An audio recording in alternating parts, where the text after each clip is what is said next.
7 p.m. here. We're gonna call the regular meeting of the Old Saybrook Planning Commission in order here for Wednesday, May 6, 2026. We'll start with the roll call. So I'm Mike Bender, Doug McCracken here, Tina Rupp, Aaron Torneo Here. Prevost said that he was not gonna make it today. Megan Juflas, she's Not resigned, right? officially, but. Not officially, Just okay. waiting for But I the know letter, brought but up the she's call here. resigned.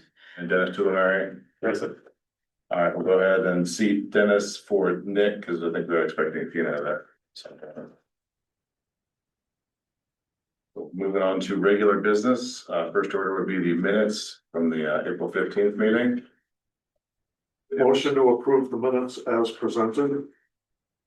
The second Second. discussion or corrections from these.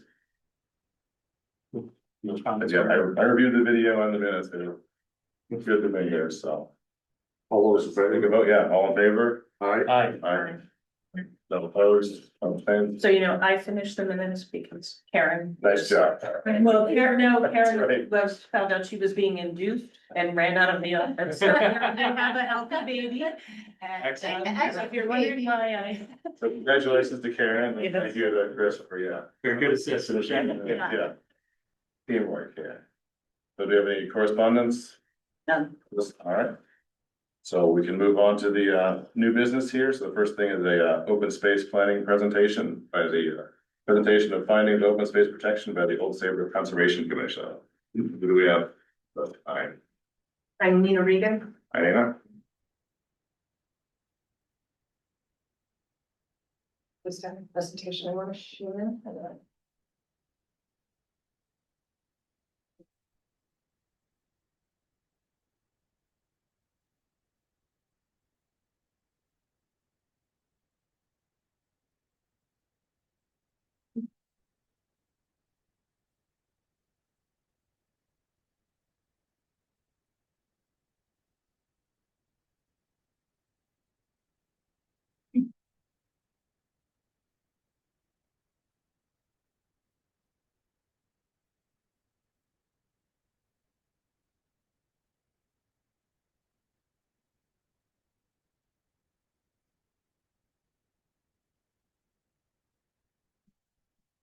You start by saying out.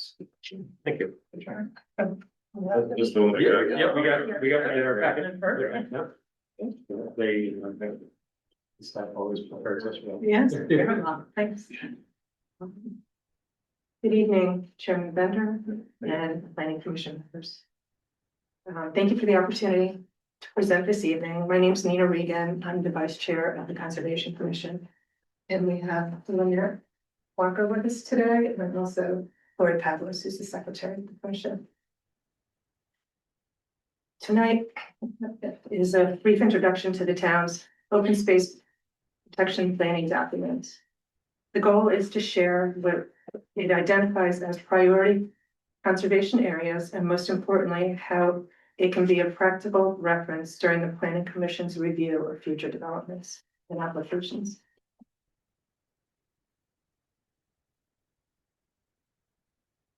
This slide captures the purpose of tonight's presentation.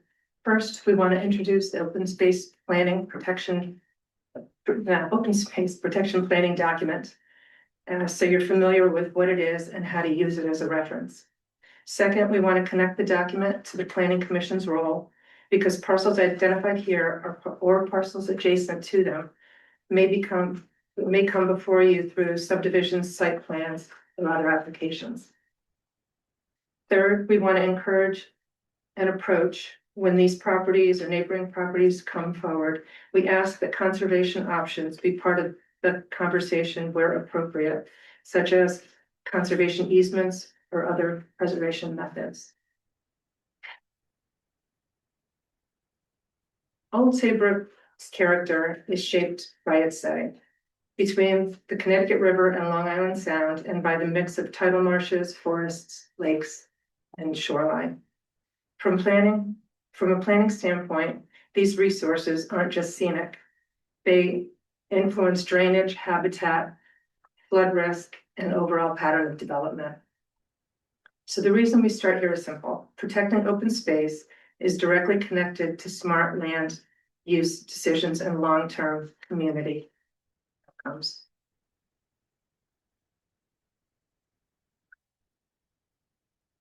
Why open space matters.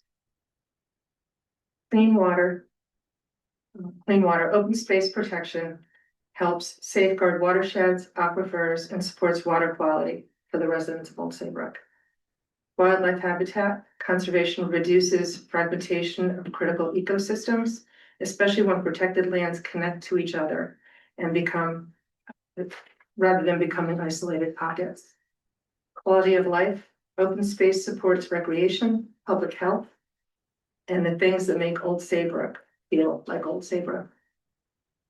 For the Planning Commission, these benefits are often tied to the details of an application, layouts, buffers, wetlands, connectivity, and what lands remain undeveloped. This slide connects open space to resilience.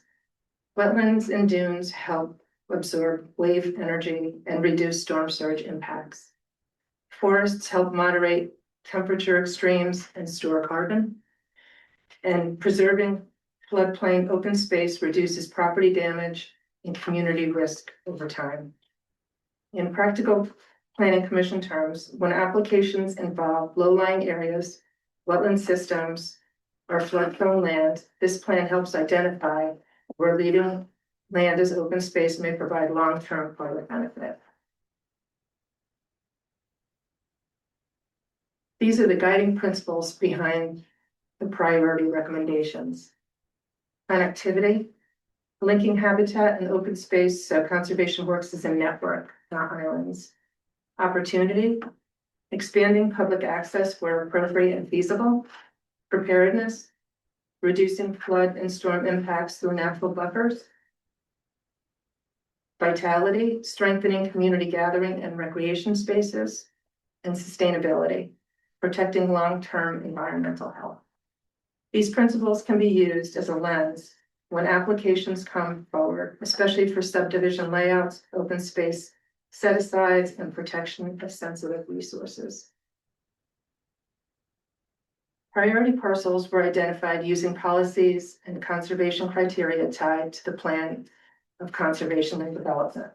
The plan focuses on parcels adjacent to protected open space, parcels that improve habitat connectivity, parcels that offer public waterfront access opportunities, and parcels with important natural resources. This is important because it provides consistent policy-based framework for why a property matters. So if a parcel or adjacent parcel comes forward, you have context immediately. This table is the heart of the document. The 9 priority parcels totaling almost 179 acres. As you look at the significance column, notice the repeated themes. Many are adjacent to existing protected open space. Some contain important wetlands or critical habitat, including the Atlantic white cedar swamp habitat referenced here, and one highlights public access to the Oyster River. The key message for the Planning Commission is not these must be protected, but if any of these parcels or adjacent parcels come before you, it's a prompt to ask, is there any opportunity here to preserve key features through design, set-asides, or an easement?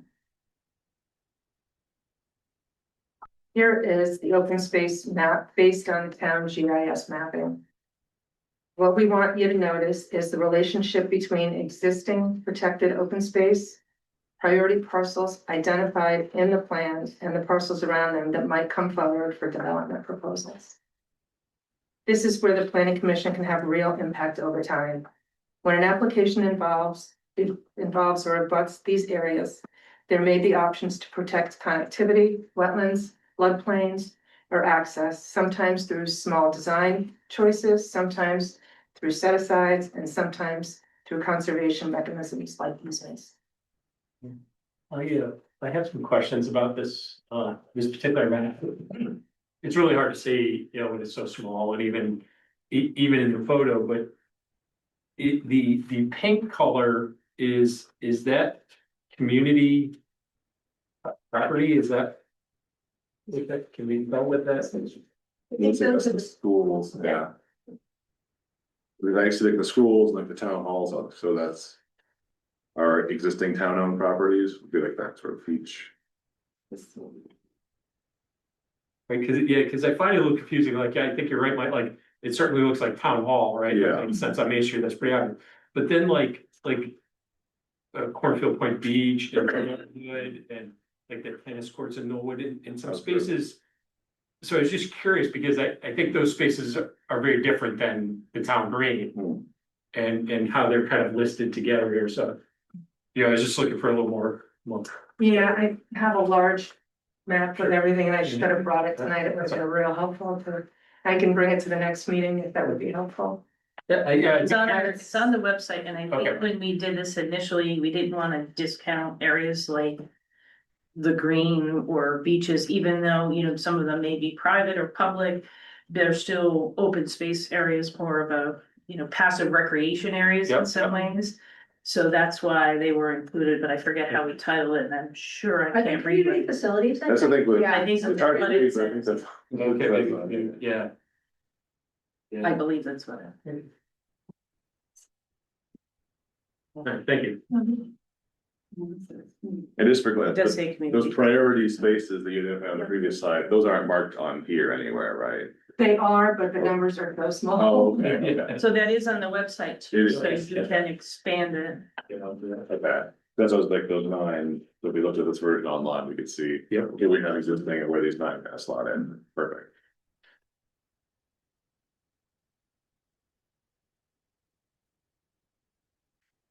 Why adoption matters. Using this plan strengthens consistency with town goals and helps guide conservation decisions incrementally, application by application. So the town doesn't lose critical opportunities simply because they weren't flagged early. The most important takeaway, this is a practical tool to support good planning outcomes, especially when choices about layout, buffers, and open space configuration are still flexible. When any of the parcels identified in this plan or adjacent parcels come before you, we ask that you consider whether conservation options are feasible, such as conservation easements, open space set-asides, cluster development approaches where allowed, and then protection of wetlands, floodplains, and habitat connections. This is not about stopping development. It's about preserving the most valuable features when opportunities arise. Using tools available through planning and site design. Over time, small decisions add up. This plan helps make sure we don't miss the parcels where preservation would have the greatest long-term use. Thank you for your time. And any questions or discussion?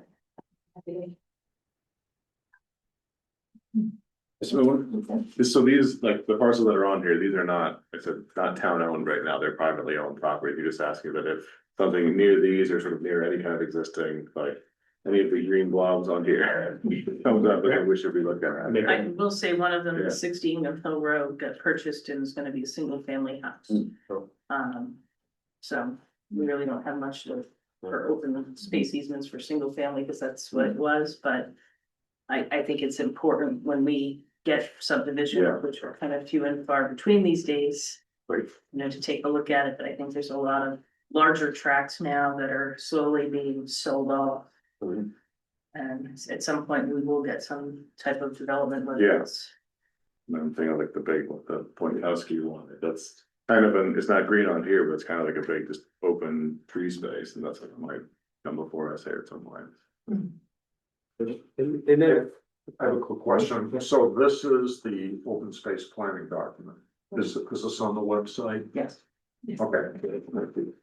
Yeah, it has not been adopted by the Board of Selectmen yet. We will go before them on the 12th.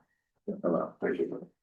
and then I'd just be curious about, like, I really like the section on preparing for climate change. I think, as we look at vulnerable areas and as you pointed out, some of the risks associated with buildings in those areas, it's unfortunately seems inevitable that we're gonna have to deal with that very directly. So that's one thing I really enjoyed about this.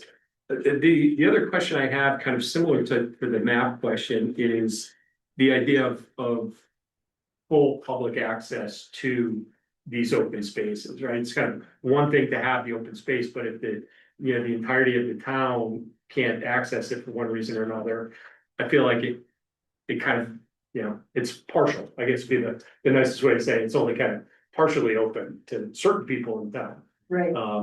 Which is difficult, so, you know, the more we can do, I think, to suggest that when the town focuses on open space, it focuses on fully accessible open space for the, you know, the entire range of the residents. Thank you. Also, when I was thinking about like, for example, does public access mean, yeah, the whole thing, or just like a trail, or. Because in some ways, letting people full access to something could actually probably hurt the idea of conserving some of these too, but. Does help, I mean, so you don't need like an approval or a recommendation from us here. They're just trying to Presentation, present. information, yeah. I mean, Thank you. I do know, think, yeah, I mean, there's an alignment, I think, with, you know, Yeah. line of conservation, I think you referenced that a couple of times in here, so. I appreciate this, you identifying some specific ones and, you know, sort of goals there are helpful. Right, and is that, the last property on the list there, the College Street property, is that the proposed riverfront park? Is it 155 College Yeah. Street or one, that's. Yeah, it just says College Street. Yeah. on there. So I figured yeah, judging by the yeah, size, yeah. it kind of seemed like that. Cool.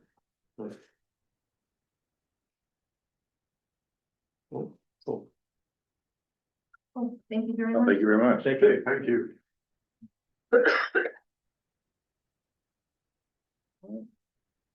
We'll move on. The next item on the agenda is from the Cape.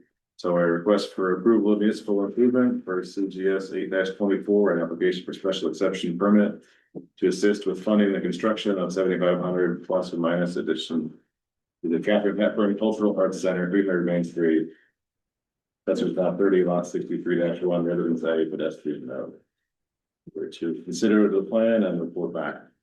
So right here. I'm here Talk and to I, us. You can move up. Yeah. great, Go ahead, Dave. a brief sort of presentation, just verbal, if that would help. And then I did bring copies of what we provided, if anybody. Okay, yeah, no, got that, Everybody has yeah. those? Okay. I should proceed with this, yeah? Yeah, go ahead. Gives a little bit of context, because I think it's hard to understand exactly what we're doing, unless you've heard it or not. So thanks for having me here, really appreciate it. The Kate is also deeply grateful for the town of Old Saybrook and the leadership over the last 2 decades for supporting the Kate and helping build one of the strongest public-private partnerships in the region. Since 2009, the Kate has operated out of our 300 Main Street home. It's a town-owned building on the town hall campus. As a nonprofit, our mission is to fully activate the space through programs and partnerships that directly benefit the residents, local businesses, and broader community. This partnership delivers a strong return on investment economically and culturally, and is recognized as a model in other towns. So today, over 28% of Old Saybrook households engage with the Cape annually. The remainder of our audience comes from outside of town, bringing visitors who dine, shop, and stay locally. And simply put, the Cape is a proven entity as an economic driver and a solid investment for Old Saybrook. So I think I have sort of 2 goals and the things that I want to share with you briefly here this evening. And so to very briefly present the proposed expansion of 300 Main Street that the Cape's Board of Trustees and staff have been thoughtfully working on for the last 4 years. And to demonstrate how the Cape and its work and the work that it does is in support of the Old Saybrook Plan of Conservation and Development. So to set the stage for the physical expansion, our proposal is a 7,500 square foot expansion at the rear southeast corner of 300 Main Street.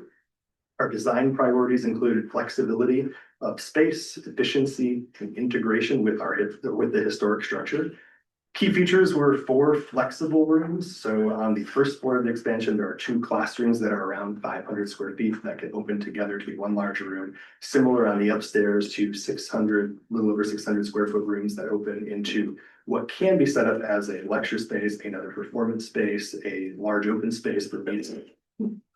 Other key features, dedicated education space, education entrance, also offices, restrooms, artist space, and a service elevator to our stage. This expansion will allow us to meet demand, expand programming, and deepen our impact. We're currently operating at or beyond capacity, and the opportunity cost of turning away programs, partnerships, and participants continues to grow. In your packet, we did provide some early renderings, which I can answer questions for about in just a moment. In the Cape's first year of operation in 2009, we had about 100 events and 15,000 patrons. This past year, the Cape saw 385 shows and events and over 80,000 patrons and visitors. Since our opening, we've welcomed over 650,000 patrons and visitors and have presented over 3,800 performances and events. We're nearly fully booked year-round, limiting new opportunities. This growth was tremendous, but the last few years have caused us to look deeply at what we need to continue to expand upon this success.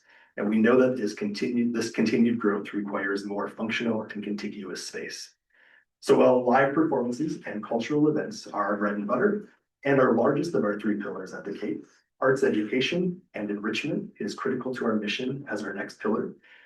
2,500 plus youth from Old Saybrook and surrounding towns attended free matinee performances and other arts education programs at the Cape last year. And over 460 camper weeks took place over the course of 8 calendar weeks last year. We see this area as critical to our growth and where much of our need comes from. I want to share just a few pieces about that. Demand exceeds capacity. Camp sells out almost immediately, just about 10 minutes this past summer. And last year we had over 100 families on the wait list for camps. Our current programs serve 5 to 13-year-olds, and we see 14 to 17-year-olds as a significant portion of our growth. We also see expanded year-round and after-school programs, adult education, and regional school partnerships. Bottom line on that is that we have the staff and the demand. Space is our constraint. And then at the heart of all we do, and our third pillar is preserving, promoting, and honoring the legacy of Katharine Hepburn. A once small gallery about the life of Katharine Hepburn has grown to a fully functioning museum with public programs about Hepburn, Old Saybrook, and Connecticut history, and attracts thousands of visitors per year. It's really changed the dynamic of the center during the day, people coming in. We've started to see bus tours, which has been really great. We look to expand that. We also have museum programs, and of course, we recognize Kate through the Spirit of Katharine Hepburn Award each year at our gala. So to quickly sketch the Kate as an economic engine and community partner. So if last year we had 80,000 patrons and visitors coming to the Cape, according to Americans for the Arts and their Arts and Economic Prosperity 6 survey, attendees at nonprofit arts and cultural events spend on average $38.46 per person per event beyond the cost of admission. So if you take that 80,000 and you multiply it by $38.46, the Cape's potential impact to Old Saybrook businesses after ticket sales last year was about $3 million. And if you take 650,000 patrons since we opened and multiply that out, it's over $25 million since we opened. There's some inflation pieces and other things in there, but as a straight shot number, we see our future growth with this expansion at about 35+% for patrons, which could turn that $3 million into $4 million in the future. Further on the track for expansion, so 35% attendance, 50 to 75% growth in youth programming, expanded offerings, smaller scale performances in that new event space, new music series, maybe a coffee house series, lectures, spoken word. Also the ability to test new ideas, talkbacks with our Metropolitan Opera series, paint nights, focusing on younger audiences. And we'll also have the ability to move events from our smaller space to the larger space. We see simultaneous programming. So on a given night, there could be 2 events, staggered start times, and of course, increased foot traffic means increased local spending. On the education front, camps would grow, master classes with great artists coming through would grow for students, school time programs would continue to grow, and also adult learning opportunities. And then on the museum front, certainly more space means more room for those potential tour buses and for people to come and see us during the day. The outcome, fewer trade-offs, more access, stronger overall experience, and what we like to call a comprehensive cultural arts center. We've been doing performances for a long time. We've been growing education. We've been growing the museum. There's further we can go. So how does this support the town of Old Saybrook's plan of conservation and development? Well, the Cape is already pretty prominently featured in that because under the Historic and Cultural Resources 1A section, it already says continue to support cultural and arts programming at the Katharine Hepburn Cultural Arts Center. 1D focuses on students and working with schools and youth activities. We see that so significant as part of our growth. I think we've sketched pretty well the economic impact as well. So in conclusion, The Cape is already a major economic driver for Old Saybrook. With 80,000 annual visitors, it generates an estimated $3 million a year in local spending beyond ticket sales. This expansion has the potential to increase our audience by 35% plus, and with that, increase the money people spend in town to over $4 million annually. The Cape draws from other towns, states, and even countries, further supports Old Saybrook as a destination for tourism and commerce. The Cape is nearly beyond capacity, hosting almost 400 events annually with limited downtime. Demand is already exceeding supply. Programs and partnerships are being turned away. Education programs have waitlists or simply can't exist yet, and staff and space are stretched. Without expansion, the Cape and the town risk losing opportunities in future growth. The Cape serves over 2,500 youth annually with growing demand across all age groups. Expansion could allow more summer camps and year-round programs, new programs for teens and adults, increased school and community partnerships, and this strengthens the town's quality of life, youth development, and lifelong learning opportunities. The Cape operates as a nonprofit in a town-owned building, reinvesting all of its surplus in the facilities and the community. It has funded major project upgrades at no cost to the town, maintained and improved a key town asset or building, delivered exponential return on the town's investment. The expansion builds on a successful, low-risk partnership model that has worked for nearly 2 decades. This expansion isn't just about growing the Cape, it's about increasing economic return, meeting existing demand, expanding community service, and strengthening a proven partnership that benefits Old Saybrook as a whole. Thank you very much. And I'm happy to answer any questions of yours, whether it be specific to how it was tied in with the planning conservation and development, or about the larger project, because I know people have questions and we're working through all the pieces of the puzzle right now. Yeah, I mean, I know this is like preliminary here. It's kind of the email that I sent you in terms of like, we don't have final plans in terms of like what we're actually like approving tonight in terms of recommendations of like, where are we at in the process? Where is this going? And So we have two things that we're looking for. So an 824 review is required because it's municipal land, it's a municipal permit. So we're looking for consistency with the plan of conservation and development. So this will go to, and maybe they're going to Parks and Rec, the Board of Finance, the Board of Selectmen. So they do need an endorsement. This is consistent with the plan for the 824 review. The special exception permit is in process, but we don't have it here, and we added it with the thought that maybe with the concept, you would maybe consider doing that to save Brett the trip back, but What is the special exception? the special exception is to add onto the building, and typically you look at big picture issues. Are there sidewalks? Are there obviously, we know we have crosswalk improvements that are coming in, a number of different things, so it's really the big picture items that are under the planning commission, so that's why I said, well, we could put the concept on there. It is gonna go through quite a bit of review, but I don't know as far as big picture, what would be lacking from this versus the full plan, but I can understand if you would wanna see the full plan. yeah, and that's kind of like where I don't know if I like to pre-approve anything without sort of you'll see more of it. I mean, I think I'm generally, my kids have been on those wait lists, they've come to camps for many years, and I, attended many shows like Kate and support Bill does. I think as you mentioned, the Kate is kind of the center of like that sort of cultural experience of like what is Old Saybrook, and draws out the people to town. So I mean, I can't. generally supportive of what you're doing here, but Sure. yeah. I can't say that the footprint that you're seeing is pretty well locked in at this point. Okay. There's a little bit around the front door that's sort of undergoing a little bit, but the footprint itself in terms of the area, reason it's part of the Parks and Rec and such is pretty well locked in at this point. And then architecture review certainly has sort of the how does it look, and what kind of bricks are they and all that fun stuff. But yes, that's where we're at currently.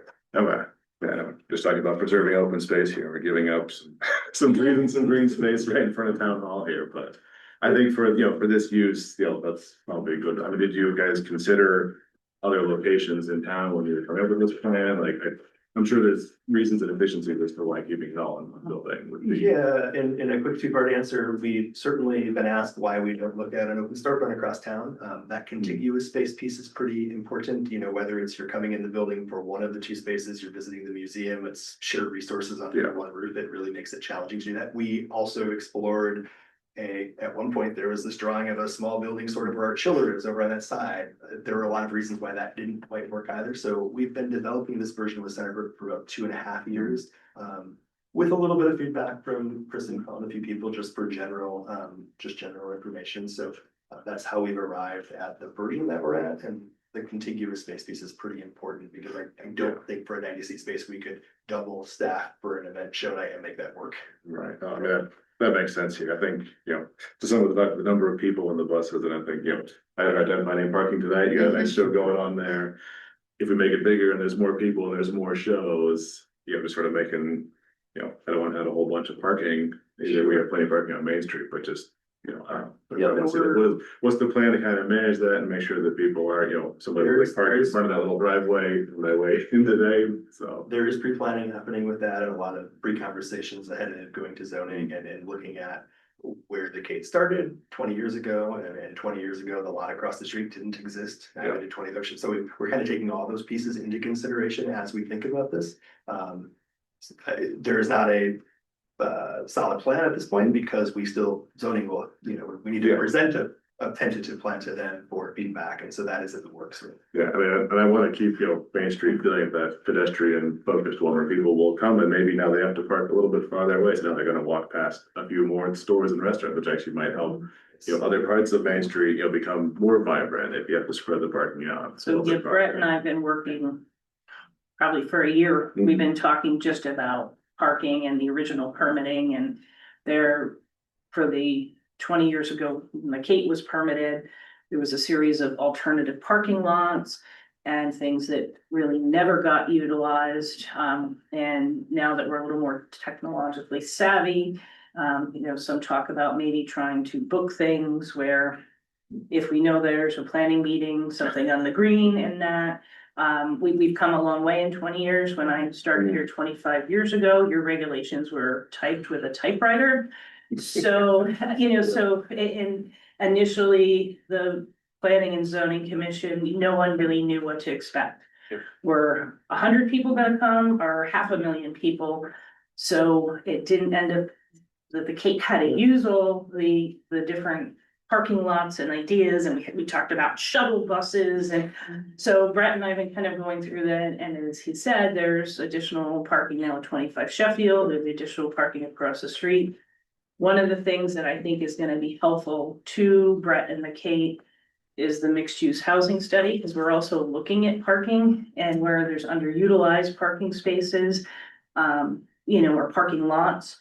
So I think we can probably, the zoning commission, believe me, they're gonna dig in on this. Sure. I mean, looking at Main Street as a whole, I don't think we have a shortage of parking, it's just. Getting people. People want to park right in front of. Everyone wants to park in the front, right? I often like to remind people that, Port Plaza was on the original list of additional parking. There were 61 spaces designated. There's no to re-up on all of that. But Port Plaza is closer than the closest parking at the Bushnell, for example. So it's, just because everybody wants to park in the spot in front of the building, we have a pretty good situation, and it's a beautiful Main Street to walk. And That's we're all trying to encourage more of that for pedestrian activity here. I mean, I guess. In terms of like what, the approval here from the municipal improvement, like whether like the Kate improving and expanding is sort of in line with the plan. I don't really have any concerns with like that. I'm not sure about the special exception though, without sort of seeing more. That's kind of where I am. Yeah. I think you're looking at big picture. So you're looking at sidewalks, pedestrian safety. I mean, I think some of those things you normally look at in a site plan have been addressed. Obviously, parking is a concern. But Fred's got it under control. We're working diligently through it. So I guess I'm just was trying to think when we're talking about this, what from a big picture, now that the footprint is pretty much locked in, would you want to see from a big picture planning perspective, as far as consistency with the plan of development? Right. And I think I appreciate the presentation and kind of, Michael, can you agree, right? You're right, there's a lot of benefits and I think you did a real good job. My concern often is, how, do these benefits, how much access is there to these benefits for all of the residents? So for instance, I think, well, the Cape is a great value and I've enjoyed shows there. Not everybody can enjoy those shows. So I was just kind of wondering about maybe some programs and some accessibility, particularly financial accessibility. If you could comment on that, do you have programs? How does that? In terms of like subsidized programming? Yeah, maybe, discounted tickets, coordination with, say, youth and family services, Sure, I think there's a lot of conversations around that. I think there's a couple pieces of the puzzle. When we book regular shows with agencies, we're kind of under lock and key for what the contract looks like, so we don't have all of the flexibility to just do what we want to on those. But for example, we've been doing more lectures with the Historical Society on a $10 ticket, and looking at all sorts of different versions. We see a lot more of sort of the old Saybrook specific programming happening in this new space, because in the larger space, we're often working with the larger shows that we just sell tickets and make it all work. And that would kind of stay the bread and butter, but give the space that we can do a lot of more things with. Or there could be free programming, there are free lectures. I don't know exactly what that looks like yet. We have kind of calendar modeled out things, and it's a really good point. Yeah, thank you. Yeah, I mean, if I have one fear about, and it really is not expansion specific, but just that there should not be an exclusivity component to a town. Sure. Public-private, especially as a nonprofits, I like to call for-purpose organizations, because it's more positive. Sure. And with such great mission, such great purpose. Sure. Yeah, I mean, at the end of the day, we still have, of course, all of our expenses and things, so we still have to figure the model out. And somebody asked me, our ticket price is going to remain affordable? And the answer is absolutely yes. Of course, affordable is a little relative in terms of people will spend $300 at their top row at Mohegan Sun for the right show in the arena. Right. And our most expensive ticket was $125 last year, but the lowest was 20, or 10 for films and things. So we kind of work every day to keep those as reasonable as we can based on the programming that's coming in and what resources it takes to put out those presentations. Yeah, well, I'm glad it's something that gets considered and Sure. is otherwise. And for camps, for example, we have scholarships available, so there's always people applying for those. We actually have historically held some spaces for the English second language program. Okay, excellent. That's exactly the kind of things. So yeah, those things are always often more in the education type programming, but there's a lot of those pieces of the puzzle. I guess we don't, hard to talk about every last thing. Understood. Yeah, that's why I'm glad to hear it. Thank you. Of course, most of the schools, I think, at least now schools in town, like walk over to shows. Other towns get access to that as well? They do, and we've kind of used some different models for that. So I mentioned that 2,500 students came to the Cape free of charge for daytime programming in the last year. So typically Old Saybrook always has first dibs on all of those things. And we do a lot of extra things with the schools here. We host the Select Ensemble Band and Choir concert, or one of the middle school classes was doing a playwriting seminar. They came over in multiple segments, worked with our production person on lighting and all sorts of things like that. So, we're not necessarily offering that to all towns in that way. That's kind of a little Old Saybrook centric, but when we're bringing in our Page to Stage program, which is our elementary program, Saybrook fills it first, and then, we have a 2-show day. And so we are bringing in others. Of course, they also have to figure out buses in a very different way than Saybrook does, because they can walk from Goodwin if the weather's good, right? So, we've even talked about how to fund more transportation type scholarships for schools who can't come because of that barrier. At the end of the day, we don't have all the money in the world, but we keep trying to find it. So those are all the things we're always talking about. Excellent. I like that. I like that a lot. Thank you. I guess in terms of the referral here and a recommendation back to the Board of Selectmen and Zoning Commission, I guess people feel about the whole thing here, or if we want to separate out and see a sort of a more detailed plan or more So the special Yeah, exception, that's really on my list. the special exception specifically is for, Consistency with the plan of development and kind of the big picture issues, so so typically, we're required to review it for a special exception because it's. I usually send it to In you. the It's, business district, or it's. Yeah. It's more of a courtesy. From. It's a, yeah, so like a text amendment is mandatory, but I know you like to see, Mhm. you know, these, so I kind of say, okay, yeah, maybe. You don't wanna see a convenience store getting an extra gas pump, but the bigger things like Max's Place and so forth are the ones right, that I So I guess, typically. is there anything that's in what we've seen so far that would, I guess, is not aligned with like the line that would make it a special exception, or it's just? It's a because special it is exception, it's in the municipal pedestrian improvement. node, it's a theater, Gotcha. it's. Yeah, So typically you would review a special exception for consistency with the plan, which Mhm. kind of talked about a little bit. Mhm. And then if there were big picture issues like, oh, well, why aren't there sidewalks or those types of things? so the motion would be that we find the, proposed municipal improvements to be consistent with a plan of conservation development. Yeah, the 820, so you would make a motion to. Find the municipal improvement and special exception proposal where the key consistent. With the plan of conservation and development, and I'm sure Brett. Right, and I have some, Section or two that he pulled. yeah, I have some. And you pulled some. yeah, I think Carl's done that. So you ready for a motion, Mike? I guess it's, are people ready? Do they feel? I think so. Yeah. is there- Okay, so what Chris said, To say what Chris said. per, you know, CGS 8-24 and the application for a special exception permit. The proposed improvements are consistent with the plan of conservation development and that they support and expand the cultural arts. They support the objective of connecting art institutions with local schools and youth organizations. They support a vibrant, walkable town. They support economic vitality. Is there a second? Second. Do I have any discussion on the motion here? I mean, so I mean, I usually see like one of these kind of like special exception like applications here, like for more detail, maybe that's where my. Yeah. Well, That's that's sort of like the my application, hesitation the next and, one you're getting is actually, right. it's a text amendment, so Right, often I just know that's text what's different amendments here, are that's- yeah. mandatory. Yeah, But we that's also, kind of what I was expecting, like, is there, usually there's more that comes with these special. well, exceptions. Brett and I were talking about, it, and so what's really gonna happen between now and the special exception other than.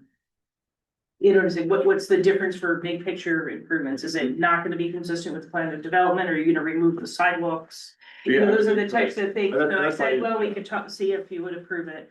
I think that's where my hesitation, is like, are we blanket approving exception, and then Brett does go and, rips up all the sidewalks and puts in, bus Well, signs he rips the everywhere. sidewalks up. I promise, we'll send him back. I don't think he's gonna get through zoning. Right, Start sidewalks. in.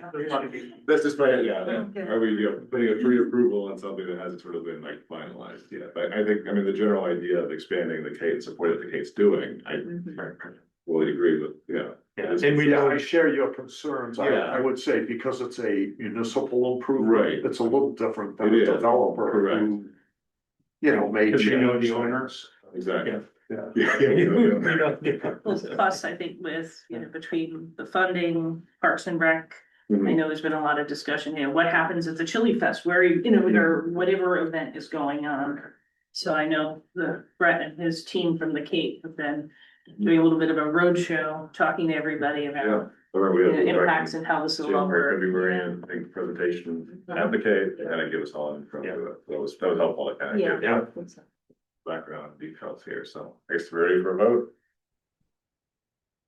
Perfect. All in favor, say aye. Aye. Any opposed? Any abstain? Okay, motion carries. Thank you, Brett. Thank you. Nice job. Thank you. And I believe we had So Karen Detta, I talked to Ed about getting him to put this on this agenda. But he wasn't sure if he was having a conflict, because I was trying to keep your next meeting open for the review of the findings of the housing task Yeah. force. So do we need a motion to continue this? And motion to continue at the request of the applicant care about a petition to amend the Old Saybrook zoning regs. So moved. Yeah. Do you know Lynette, by the way? Do you know Lynette? Hello. No, okay. I'm just here as a resident tonight. Yeah, Okay. all right, so we have a A motion. Oh, motion. he's bored. She couldn't stay away from work. I was just like, did I forget something? We have a Stay away second. from our kid. Yeah, I'll second. Okay. Is there any discussion on just the motion to continue the care better petition for the next meeting? Okay. All right, all in favor, say aye. Aye. Any opposed, any abstain? All right, and then our last one is the, I don't see the petition to amend the Old Saybrook zoning regulations. I'm not gonna read through all of these here, but the number of, housekeeping amendments to the zoning regulations. So I'll run through them with you. So the zoning commission, we call it housekeeping. Typically, we go through, we find things, we say, oh, well, this law changed, that happened, this is a problem. So I jot down a list of potential regulation changes, and usually once a year we go through and get to adopt them. We were ready to adopt these right before, or send it to public hearing right before the election. And then the commission said, well, wait a minute, we might have new members. Why don't we wait till after? And then we pretty much got clobbered with regulatory applications. So the commission decided, we went through the list and we had a special meeting and we said, okay, how many of these can we agree on to get on the books to fix some of the things? Like, so for example, there are changes to statutes, things like that. And so they went through, and this is the list that they came up with. So if you want, I can just kind of run through them. Unless you've read them and you just want to You question wanna go page by by page, exception? it's up to you. I have a comment on the bottom of page 2. If you want to go page by page and get everyone's comments, is that, Okay, yeah, that's great. maybe, okay. And then for the, Okay, what's underlined is what's changing, the other. Let's text in do- Here is. it's strike through, your it's notes, removed. and the other text is just sort of what is there.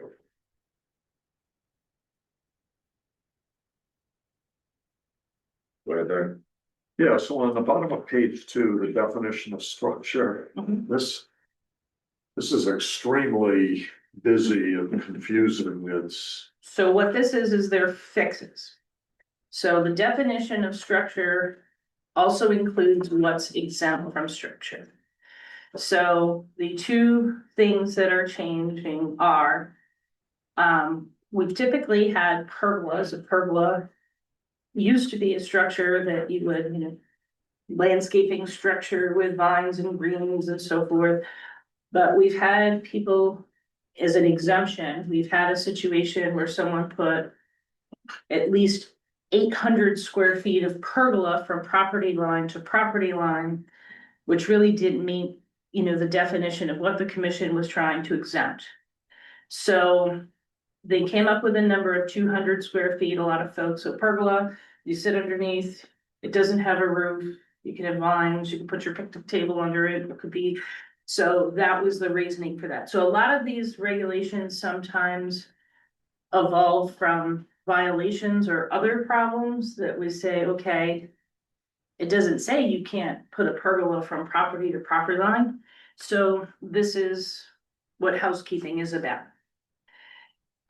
The other regulation change to this section is that, the zoning commission had gone through, and had exempted storage sheds of 120 square feet when they were on blocks and less than 10 feet in height. What's happened is that has been great because it helps folks in the beaches who couldn't get variances, so at least their beach and lawn furniture isn't flying all over the lawn. But what people have gone through is, oh, well, the 120 square feet, you can have as many as you want with 120 square feet. So we put that language in about the 120 square feet to say, look, you can have one, you can't have 10. okay, what is a minor accessory structure? So you have a minor accessory, you have an accessory structure and a minor accessory structure. So depending on the zoning district, so for example, a garage or a shed or a gazebo of 400 square feet or less is a minor accessory structure. Okay, so that's defined something. Yeah, that's, I saw that in the note, that's the question I had, is that? so that is defined defined in somewhere another, else? so Okay. anything, and I have to go It's through. defined in another So section. it is defined in another section. The minor accessory structure has a reduced setback. So if you put a 1 car, 400 square foot garage up. And it could go 10 feet from the line instead of 15. It depends on each zoning district, gives you a little bit of relief. Okay, and it talks about like a detached satellite dish Mhm. or above ground tank. So if you had like propane tanks, that's considered a structure.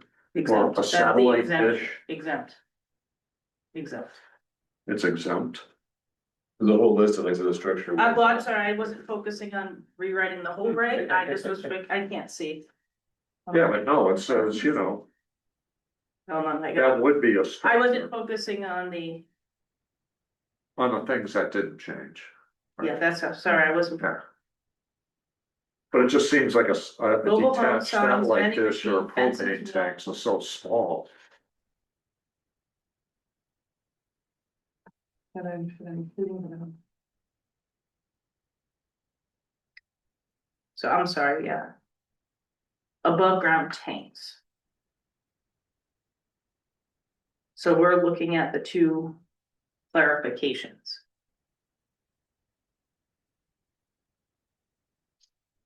Right, that's all, that already exists. Right. Is your point, right? So this Because is that where, does- so like, okay, so what happened was, this is where the zoning commission kind of got caught up reading what wasn't a problem. So when we got into something and we just said, okay, we're just gonna move on to the next one just to fix the problem. So some of these I know the commission's gonna go back to In cleanup. in later. cleanup, but this is just to kind of address some of the immediate Okay. fixes. So for example, half story, they got in a very in-depth conversation about it. And they said, well, if we look at half story, then you look at story, then you look at 2 story, then you look at 3 story.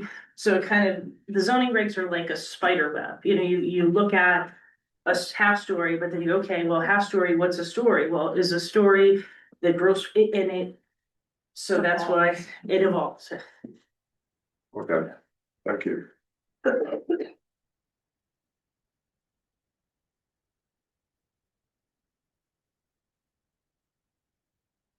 Clarifications there made sense to me. So we're on to page 3.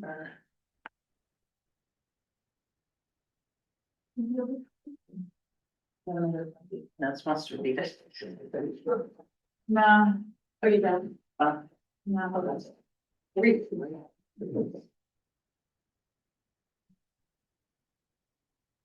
I give you my copy. No, you need it.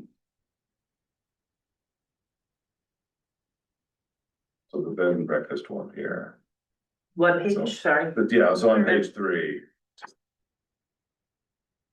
So they're trying to understand like just the reasoning for like, we're removing a bed and breakfast as. Okay, so, all right, so in a bed and breakfast is located in a dwelling unit. So you have a primary residence where you have an innkeeper that lives in the dwelling unit, and then they have the bed and breakfast units. In the B2 zoning district, we expressly prohibit dwelling units. So you can't have the single family residence to allow for the bed and breakfast. So the thought was we would just remove it. The bed and breakfast are in the residence zones. The B2 district, that's the shopping center business. Right, but the bed and breakfast should be in a residence zone. You're Exactly, saying not in a business. district. exactly. And the So- B, yeah, the B2 is like the big shopping plaza, so. But yeah, that was sort of like my sort of question, like, well, with some of the new requirements where we now have to allow accessory units and all the. Well, we could talk about that. That's- That Are we gonna- whole, we may end up, are we not gonna make, come Well, right back to this one now, because now we're not gonna have dwelling units. But well, it doesn't mean if we were forced to have single-family residence in a business district, it doesn't mean we have to have a bed and breakfast. So the thing is, and we've been going through with some of the bed and breakfasts recently, is that they wanna have a bed and breakfast in Airbnb all the rooms and not have an innkeeper. That's And what- the innkeeper is That's- typically the person who lives in the single-family dwelling unit. So we don't really wanna have bed and breakfast where someone goes in and picks up a key, I don't know, maybe you do. They go through and they go and it's unmanned, you pick up a key or you put in a code to your room that changes and people are just moving in and out. So a bed and breakfast has to be in a residence, which the single-family residence is expressly prohibited. It has to have an innkeeper or someone who lives there. We're just basically cleaning up an exception that's probably not. It's a conflict, Anyway. right?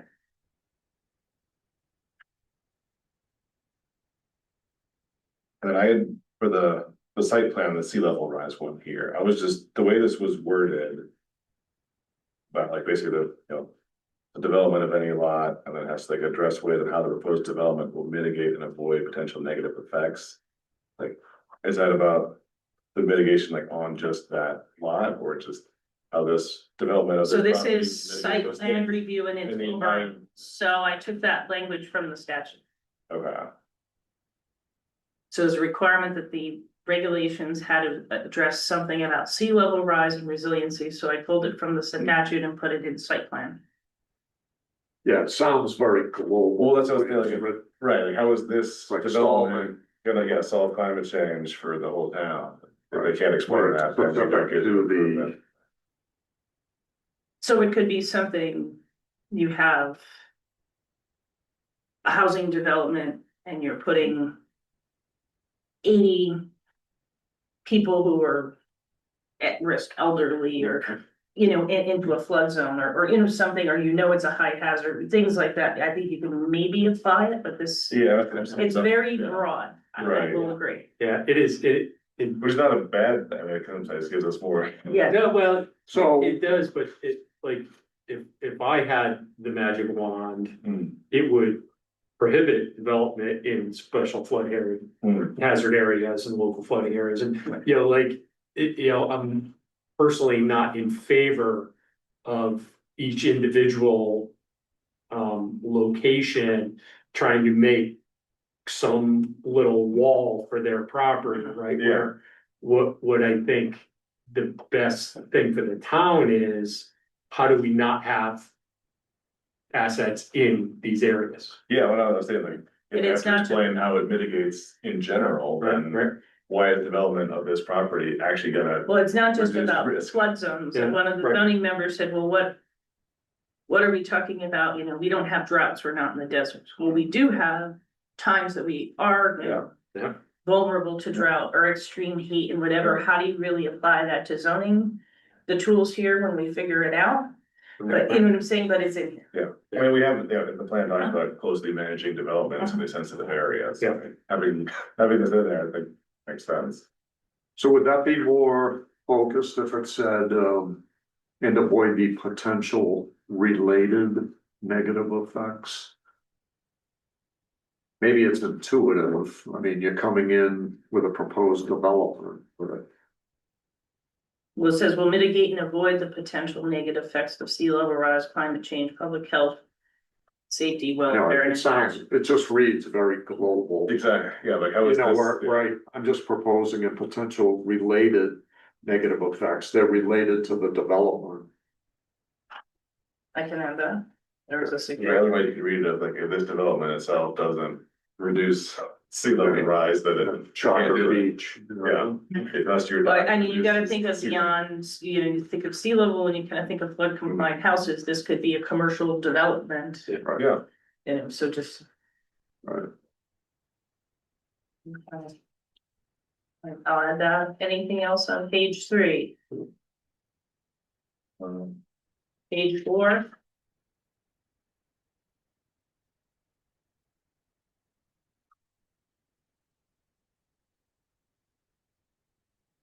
it's just giving more details of what kind of drawings they're asking for, so the purpose. of Oh, drawings. so page 4 we have a recent issue that drawings are not being provided to scale. So what happens is when I go to scale out the height of a building, or you do, or the zoning commission, there's no scale on it, so you can't scale and you can't verify compliance. This hasn't been an issue until recently, so the thought was, well, maybe we strengthen this in the regulations.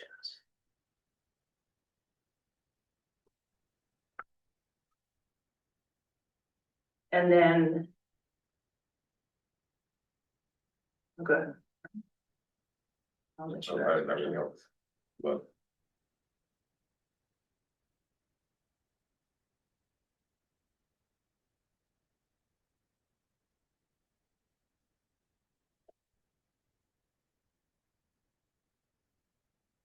Page 5, there's that.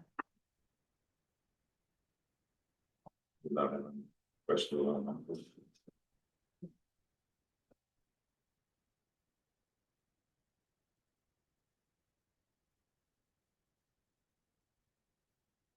Page 6.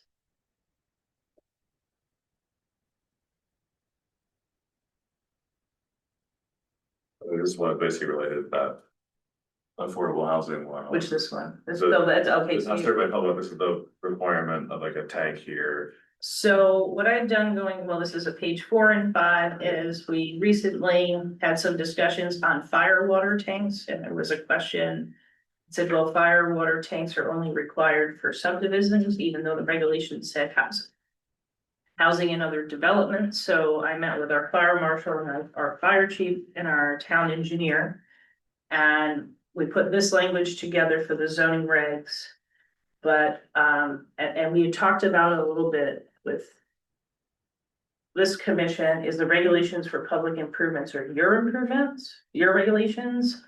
So I can bring you the proposed text that we've drafted. Or I can just kind of send it straight to public hearing when we get to that point. It's up to you if you want to review it and then send it to hearing. So we need to upgrade.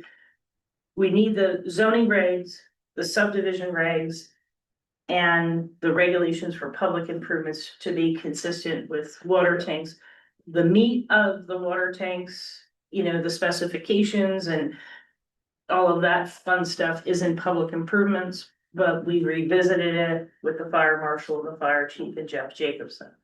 So I'm actually still waiting for some comments on Jeff from that, but I've been clobbering him with regulatory projects, So so does it, I guess, does zoning need to hold off on this until we update all of them, or we just need to make sure we're getting through the other regulations? we're gonna get through the other regulations that are coming. So it's kind of like, why skip this? And in the next month or so, I mean, if it's up to you with that one, and we could talk about it after, but I don't see any reason not to put it in. I mean, we're not giving the specifications of the tank, we're just clarifying a few things with it. Yeah, that's because the other part of the bottom of the page, now that the fire marshal is still supposed to review anyway, this kind of. What page is it right here? At the bottom of page 5, it's like, Oh. so that they talked to the fire marshal. They gave me details, now we specify a little bit more here around the tank. Right, and then The fire that'll, marshal's still involved. the fire marshal and the fire. Sign off on that, this is the right tank for this. So the question came up is that the zoning commission didn't have the authority to require water tanks because it was only for subdivision. So this clarifies any proposed new commercial, industrial, residential, or mixed use that doesn't have public water. Yeah. And it has some But options. they need to go figure it out, yeah. Right. Basically.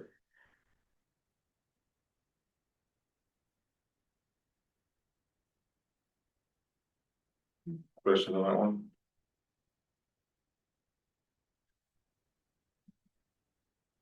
So, the thing about the roosters, I was just, like, the way I'm reading it, like, does this actually allow you to have an unlimited amount of roosters? No. Okay. So the. It gives you like count of limits for everything else, but it excludes Yeah. roosters. So the current regulations allow you to have 5 or fewer chickens. Or poultry, so chickens and poultry include roosters. So about 15 or 20 years ago, someone went to the zoning commission and said, we don't want And that's as of right, as long as the structure meets the setback. So you could have a small lot, the enclosure for the rooster and the hen and whoever else, the other poultry there.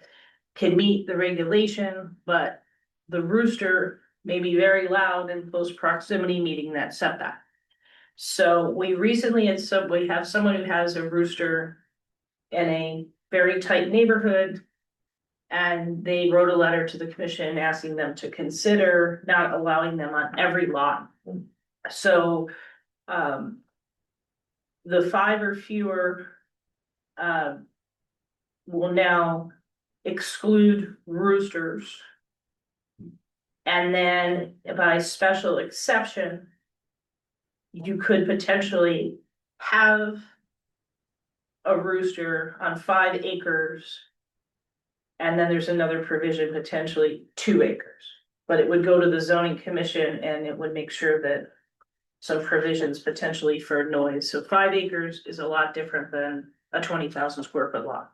So the intention is really only allow roosters on.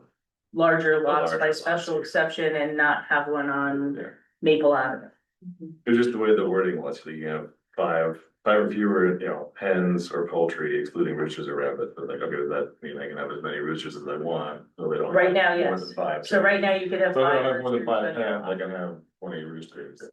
Right, you could have 5 roosters on a lot on Maple Avenue or Main Street.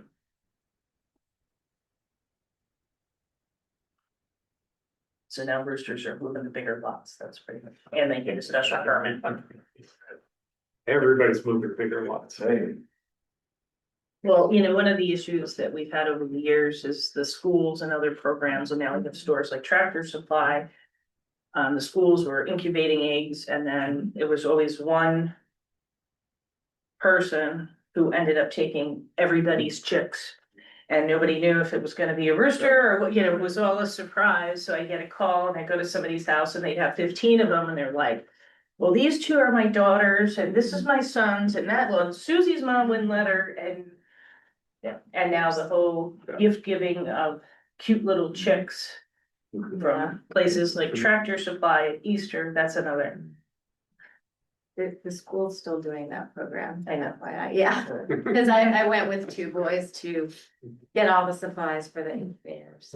But usually, there's one family that says, okay, yeah, we'll take, Yeah. ours and my kid's best friends, and the next thing you know, they have many little animals. Mhm. All right. Anything else? No chickens, roosters?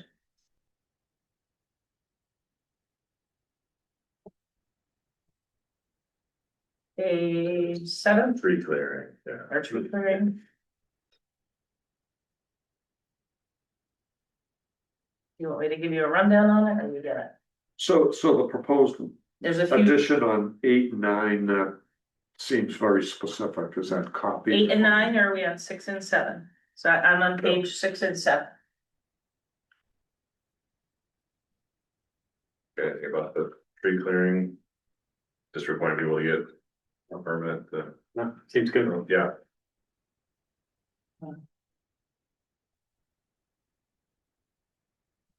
I know where Doug's going on 8.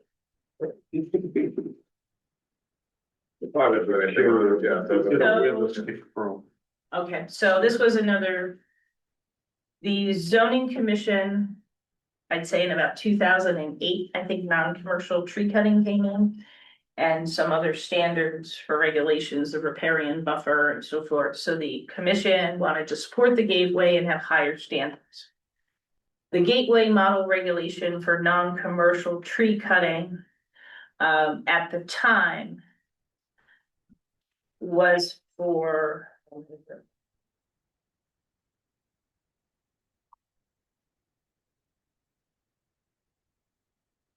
It was more it had to do with logging or whatever that standard is. And the commission said, well, why don't we just regulate all the trees with this non-commercial tree cutting? So what's happened is we've had a few situations where we've done a little bit more of the honor system. So I don't require someone to get a certificate of zoning compliance for the removal of the tree in the gateway. They come in and say, I have a tree, it's dying, it's dead, disease, damage. I say, okay, take a picture, show us what you're gonna do, document it, and document the replanting, rather than have someone pay $100 for a permit to take down the tree. So that's worked for many years. But recently, we've had some situations where the tree warden and I have gone out. And one of them started that, well, I have an allergy to this type of tree. So I want to remove these 4 healthy trees. And these are beyond the 100-foot riparian buffer. So, but if they're visible from the river, so there's properties on College Street, there's properties on higher parts of Otter Cove that are visible from the river. So the regulation is so restrictive and it's way beyond the gateway minimum that we had, well, the first situation, someone was allergic. They bought a house and they were allergic to all these trees. But coincidentally, the neighbor came in and they had issues with their trees from the same tree person. And then the next door neighbor next to them had issues from the same tree person. So we looked at the regulations. He said, okay, like here's a situation where there's a tree right against somebody's house. It's not dead, it's healthy. It's not really damaged. A storm may knock it over and knock it through someone's house potentially, but it was diseased or damaged or unsafe. Well, unsafe if it's healthy and growing next to your house, and would you want a tree right up against your house and it's so that's where we came up with these changes. So I went and I had a meeting with the Gateway, the chairman of the Gateway Commission, Susie Beckman. And I said, I'm in this situation with the regulation. And they said, wait a minute, that's not the minimum standard. Your regulations are so much tougher. That's what the problem is. We had another situation where someone planted, at the time, they were kind of spike hedges, spike trees. And they're not native, so they did it to block a view. And the 2 property owners, one wants to remove the trees and put native trees in. The other one across the street is very happy to do that to make his neighbor happy, but they're not dying, they're not diseased, they're healthy. So this gives a little bit of wiggle room. So as I did this and started writing the regulation for the commission, I also talked to Carolyn Lyle and I talked to Kathy Connolly and some of the tree folks. And I said, look, this is what we're doing. Right now, we have to regulate every tree, but I think we have to think a little bit about a homeowner. Every time you want to go cut a tree, or what if, what one of the zoning members said, well, what if you have 10 saplings in your yard and you want to go cut them down? Do they count? So, what's that reasonable measure? And this is what we came up with.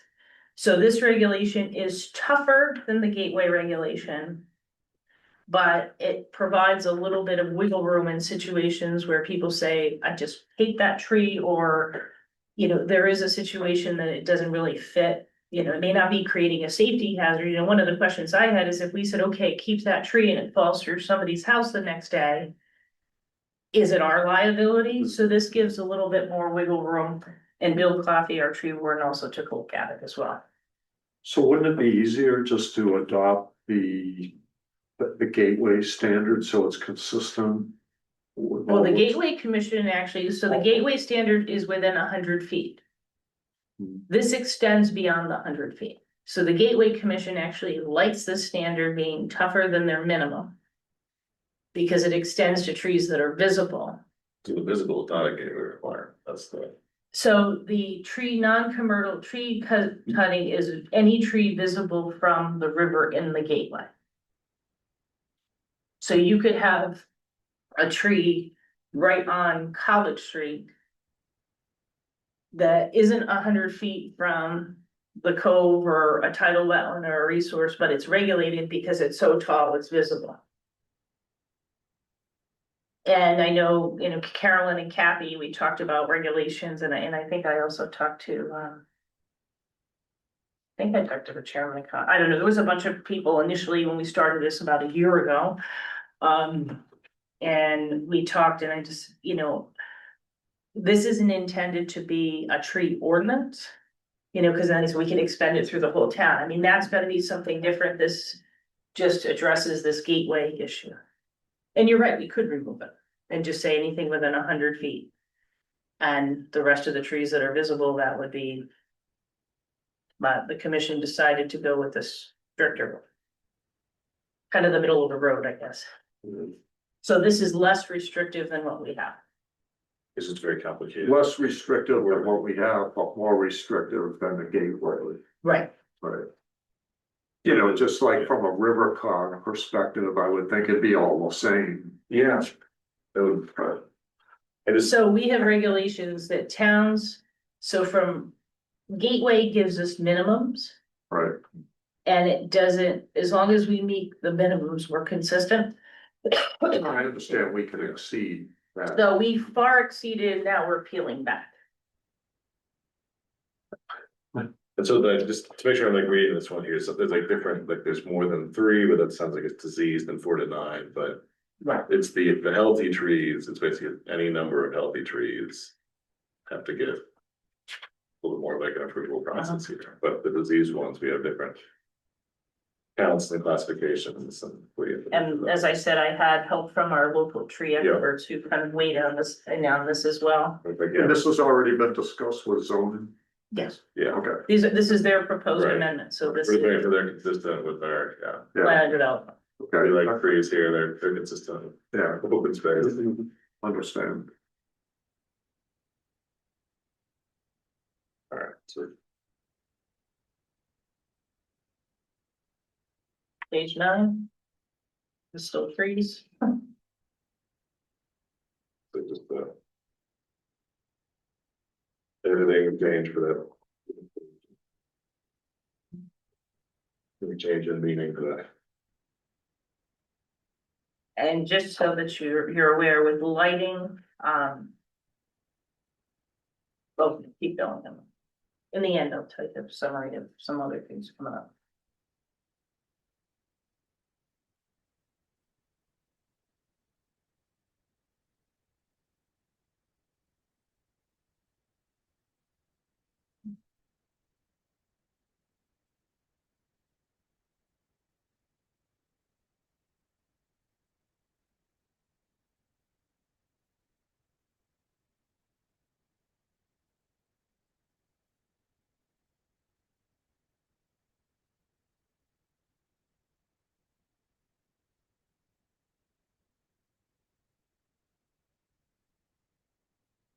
We're gonna get on the bottom of page 10 here with the coastal area management. Because So there were laws that.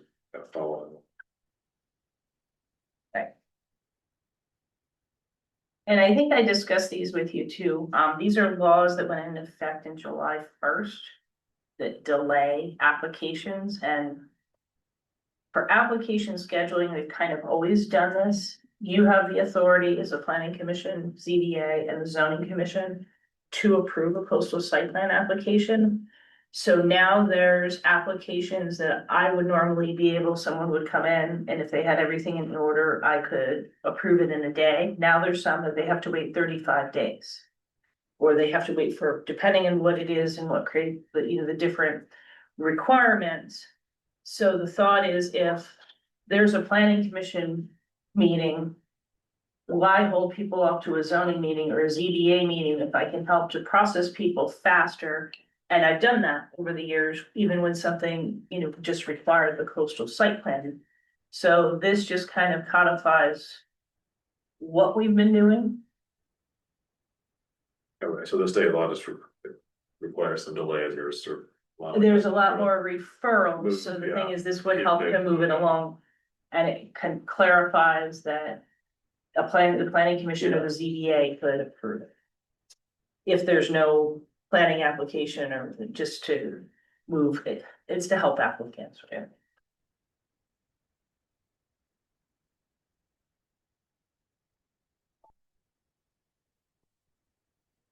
One of the big ones is now, we can't, approve a house in the floodplain administratively anymore. So when that would happen, it would still come through, you would just basically tell us that this would be. This Exactly. meets all the requirements, but it's in a floodplain, that's why While you're saying- here and you're gonna look at it from a coastal management Yeah. perspective, and Monday, I think would be great for everybody to brush up. I know it'll be That's right, yeah. videotaped, but 6 o'clock. And it's continuing at credits. Sweet.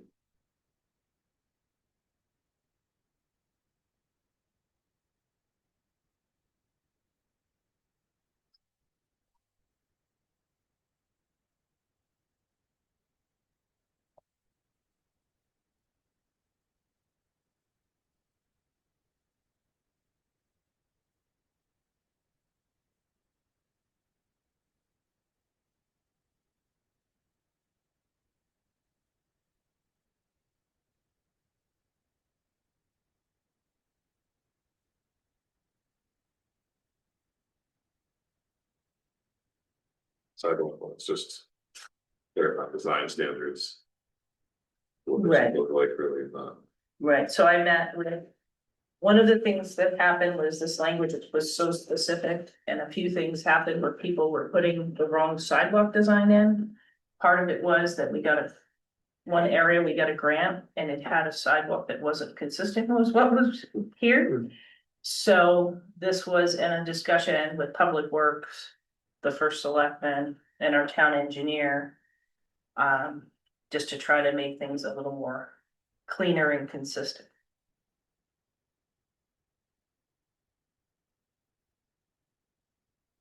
What page are we up to? We're on the bottom of 12.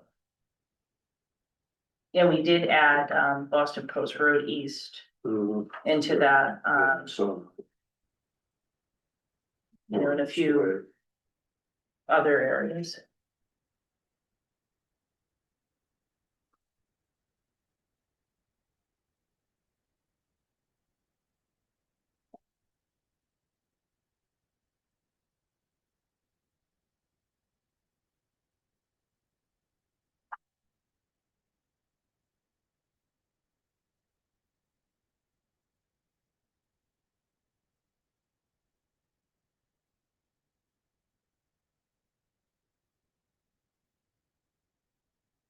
Where are you? Where are we? Let's give it ahead of the definition section, see. But the sign stuff, it's just for clarifying some of this.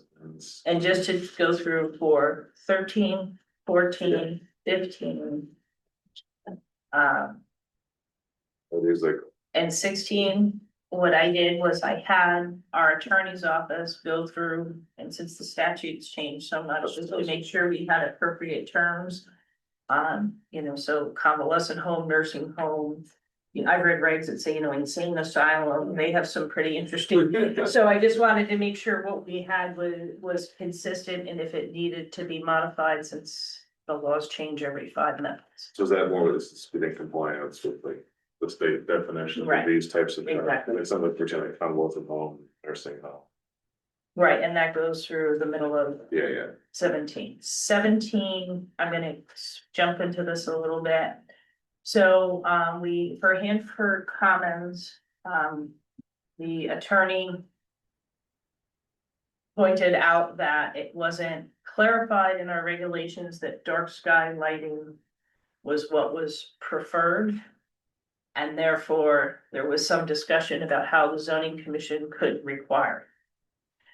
So I did go to the regulations, and under athletic field lighting and sign lighting, it refers to dark sky. However, it didn't say it with other lighting or buildings and so forth. So this is really kind of a temporary fix, because I think our lighting regulations are a little bit different and they're all over the place, and I don't necessarily know if what's in there is dark sky compliant.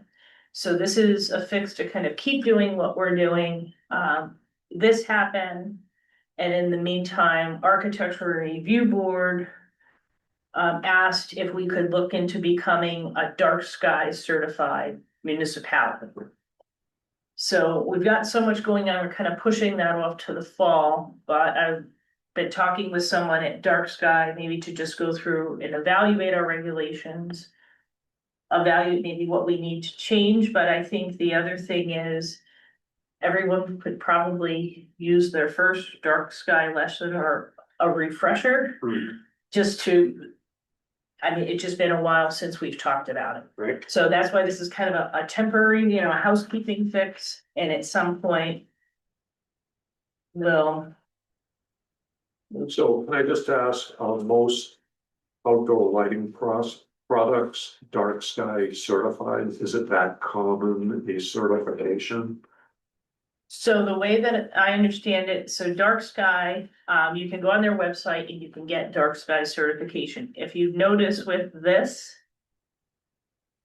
I believe we exempted single family residential. Because, But I mean, if I'm building a development and I go to Granger's catalog and I pull out some lighting, is it probably gonna be dark sky certified? you have to look like it, it's like if you, Or is it a very narrow certification, you know? there's. Of all the products, is like 10% of it dark sky certified, or is most of Well, it? you can go through on the Dark Sky website, and I'll be honest, this is what we have to learn a little bit about too. But it, you know, it's kind of like looking at, you know, what is It's it like an like? ISO certification, environmental certification. Yeah, it's like when you buy an electrical product, it says what UL or whatever it Right. means, it's been, it's kind of like one of those certificates. Yeah, I just, yeah, I guess I just don't know how common Well, it it's is. missing, I guess it's making this like gonna be too restrictive and. Yeah, is it too restrictive? So this is actually what we've been doing anyway. Yeah. So we've Okay, been but requiring. question's still out there. It doesn't seem like it's been hard for the developer. No, I mean, it really hasn't been an issue, I don't think it's been Okay. too restrictive. It's a good question. Right. But the one thing I did learn a little bit about is I guess that overall the dark sky lighting. It's more efficient. You know, energy efficient, and it also, you know, has so forth, so that would be the learning lesson with dark sky, who, you know, the evaluation of our lighting regs and so forth. And we kind of discussed that in the commission, said, you know, we've been doing this as a practice. Let's just, you know what I mean, continue with the practice, and we're gonna go for the bigger fix. And maybe later we'll have some change, but this kind of allows everyone to do what we've been doing, and ARB. As well, ARB made a few recommendations too about lighting and, you know, different Kelvin and lumens and all that fun stuff, and I'll be honest with you, I'm not an expert on all of it. And the zoning commissions, like, we really kind of gotta sit down, and all of us planning, zoning. You know, ARB, we need to get educated on this and then figure out what's right for the town. Yeah, we're just basically just clarifying, because it was sort of been a general practice, I mean. Well, I said that, we said that at the meeting, so the Hanford Commons. Application was approved with conditions, and two of those conditions, including dark sky compliance. Are being. Appealed, not to court. But 830G has what's called an 830GH.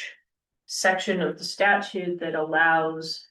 A developer to go in and say they're having an issue with the condition of approval. And this is like the real Cliff Notes version of it. So the zoning commission has their first 830GH application, and dark sky is one of the items they have an issue with. Yeah, so I guess that's kind of my point is, you know, so why are we mandating it if it's? Well, typically 830GH, it has to do with I think the cost. So it's making the lighting fixtures, or making it unaffordable. A little more. I guess that's gonna be the argument. Okay. So we'll just, but I don't wanna. But yeah, like, just to Doug's point, we don't really, are the dark sky ones, typically more expensive, or is it? This is the first a time different- we've had, well, what I've learned is that they're similar in cost. Yeah. But this, I need a full, Yeah, it's my general impression, and I agree with you, it'd be better to have a more expert opinion. But it's my impression, these have been available for years, decades. Yeah. We've been saying it for. Yeah, right, and yeah, I've seen it in the industry I work in, and indirectly and they've been applied all over the place, right? Like every beach you go to. You see it. So I think it's a good idea, and I think with a little research, we'll find that there It's are, common. yeah, it's common enough, and there are cost-effective solutions that are convertible, that kind of thing. Like I said, this is kind of a little, it's a fix, it's a little bit of a Band-Aid until we could do the Yeah. big review. There. It does seem interesting though, to, for an applicant to push back on that particular, Yeah, issue, but, maybe more to that, I don't know. yeah. So I mean, I think there's only like one area that we talked about an actual change or correction here. And was there like the comment of just the sea level rise one for some? Yeah, the So I've related, got- related to the Yeah, I development. think that was the one we really. too much. Related to the Yeah. development, that Just, was. yeah. Yeah. Too focused in on, but, and also it's something, you said there's probably gonna be another batch of these coming at some point. Just, the Well- other ones that were easy, then I'll. Yeah, so these regulations are things we wanted to fix, like I said, some of them were related to zoning violations and problems we found, or like the dark sky, it wasn't clear. So that's what we call housekeeping, so Yeah. usually once a year. We probably should have just went forward before the election and scheduled a public hearing, because then it got delayed and we just said we need to get some of these things addressed. So we have that. For this, I don't know if you wanna act on this, and then I'll go into what else we're working on. No, I think. Make a motion here to. Yeah. Approve these amendments as, consistent with the town plan. How specific we need to get with that one. Development with the recommendation to add Clarify some of the conservation requirements. was to clarify on page 4, or Yeah, it was on just page 3, that section 51. instead. See level rise. page 3, sea level rise and resiliency. Avoid the potential related negative effects.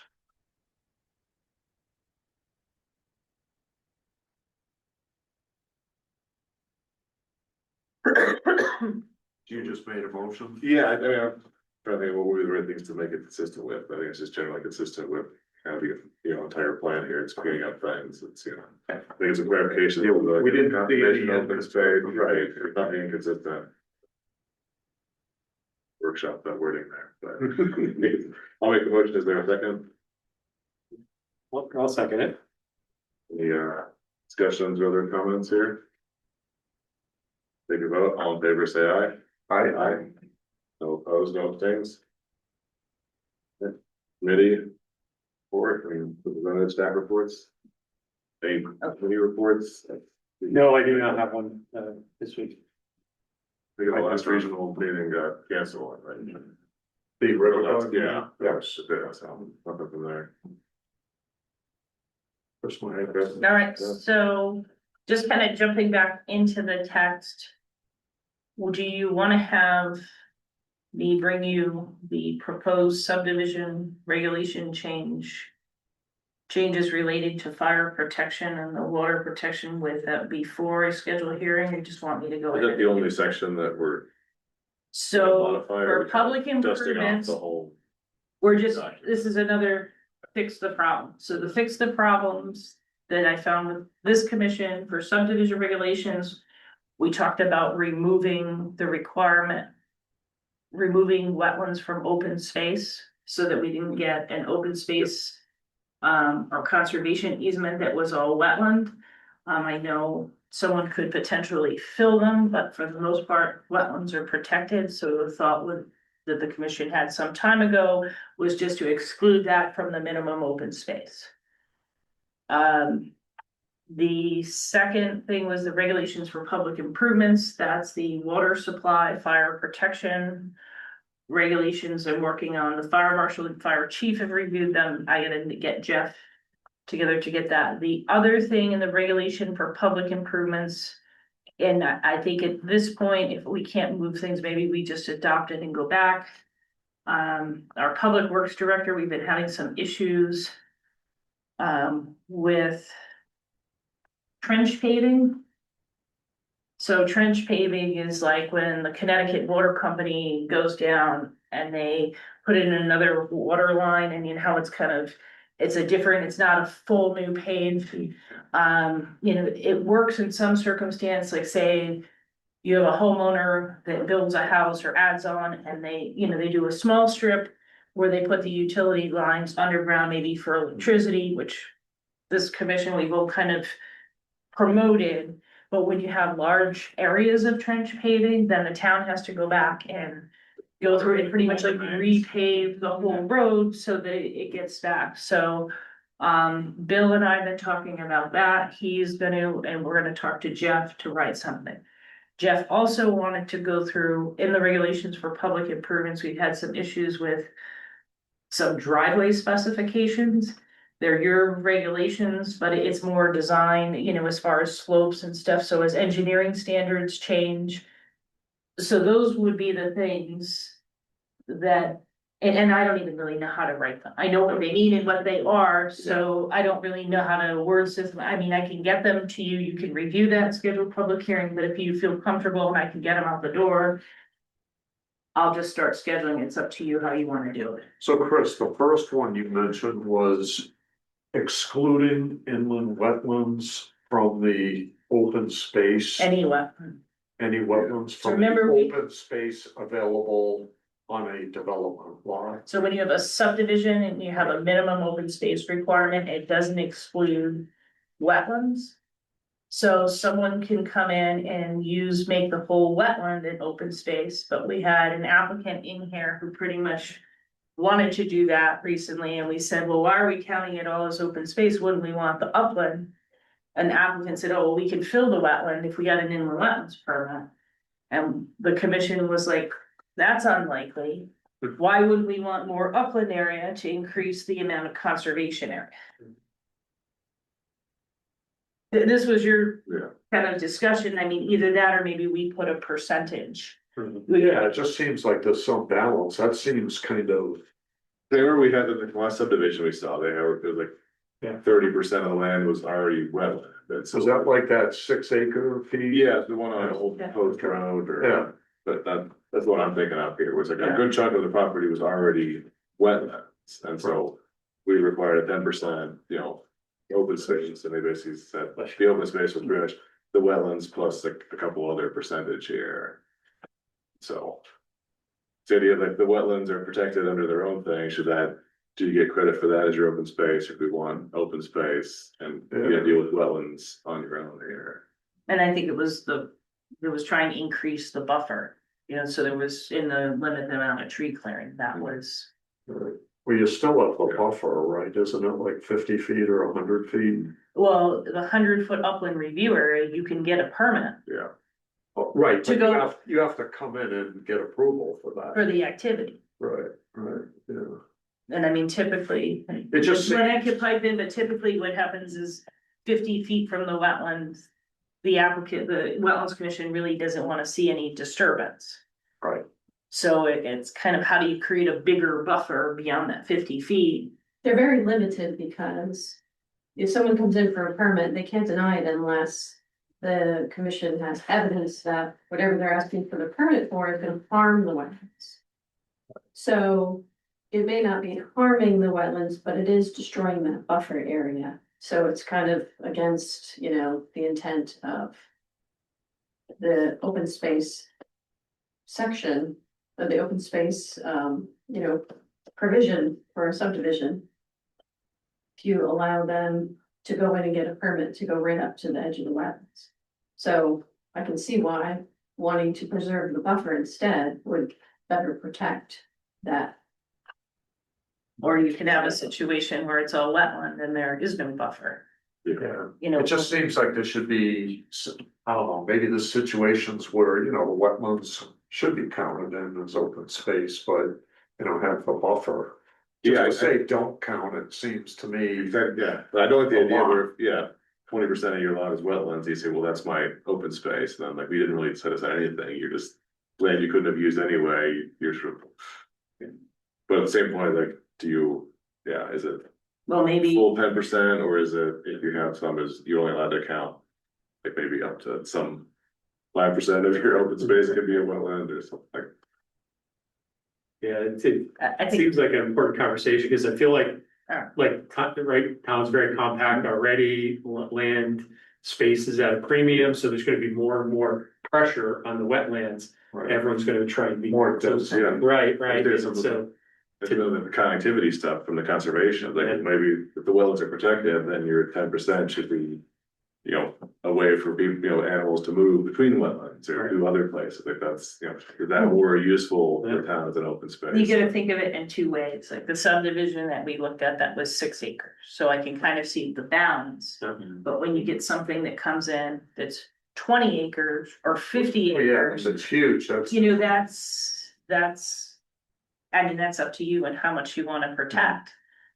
But I mean, it's always the easy go-to is just put the wetlands in as the open space because. And you know, the argument was, well, like, we could fill it, the likelihood of filling it is unlikely, so it kind of is protected. I mean, you could also increase, you know, and say we want a 15%. Open space requirement and no more than 5% of that could be wet. Yeah, that seems more of a balance. Yeah, I think I'd like to see some sort of options, or maybe Alright, almost on the so then side that- of the starting line, Yeah. maybe that factors into it some and. I think I'd probably like to, you know, Alright, so. see them ahead of time and then, I don't know, So I just. at least receive them by email, then we schedule the thing, there, do we talk about? It does, I mean, it's not a rush, but we probably should do it sooner than later, we've been talking about it. Yeah, So I can put some scenarios together and we could talk about it. We can just go over everything, or I could send it. yeah, maybe that's. Text that's ready to go, where, you know, the engineers are putting that. Well, and then we'll just discuss the open space. And then the other one was for the tree guide. We were gonna add the regulations for public improvements, a reference to the tree guide. Yeah. For a planting plan.